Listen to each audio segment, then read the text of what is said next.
है एक कंपनी की जीत से पूरे देश की उड़ान सेवा संकट में है। मोदी सरकार ने सरकारी विमान कंपनी को बेच दिया है। नए नियमों से जनता एयरपोर्ट पर लाइन में खड़ी हुई है। धान खरीदी को लेकर पूरे छत्तीसगढ़ में संकट का बादल मंडरा रहा है। सरकार के फैसले से किसान परेशान है। टोकन न मिलने पर किसान ने खुद को घायल किया है।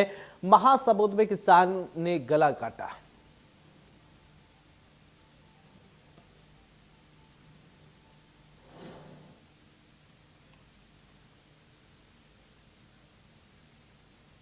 एक कंपनी की हठधर्मिता के वजह से पूरे देश में जहाजों की उड़ान पर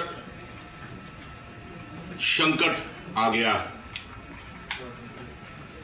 यह मोदी सरकार की एक कंपनी को एकाधिकार देने का परिणाम है। मोदी सरकार में सरकारी विमान कंपनी इंडियन एयरलाइंस को बेच दिया और साथ ही 90% उड़ानों में सिर्फ 2 कंपनियों का एकाधिकार दे दिया गया और साथ ही सरकार ने जो नियम बदले हैं उस बदलाव की वजह से पूरे देश की जनता आज एयरपोर्ट में सभी देश के एयरपोर्ट के लाइन में आज खड़े हो गए। कहीं ना कहीं इस सरकार की नाकामी की वजह से आज इंडिगो एयरलाइंस से पूरी देश की जनता संकट में आ गए हैं। पूरे छत्तीसगढ़ में धान खरीदी सबसे बड़ा किसानों के लिए संकट पैदा हो चुका है।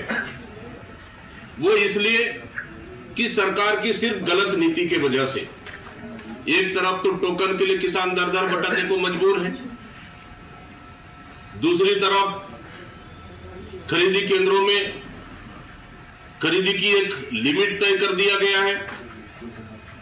एग्री स्टेट पोर्टल पूरी तरह से फेल हो चुका है और रकबा को काट दिया गया है। मतलब ऑल ओवर किसान को देखे तो किसानों के लिए इस सरकार ने जटिल नियम पैदा कर दिया है। जो किसान दर दर भटकने को मजबूर है, अपना टोकन के लिए तरस खा रहे हैं, उसी का नतीजा है कि महासमुंद के किसान ने टोकन तो कटा नहीं लेकिन अपनी। सरगुजा से खबर है जहां पर 27 जंगली हाथियों का दल पहुंचा है जटासीबर गांव। बताया जा रहा है कि लुंड्रा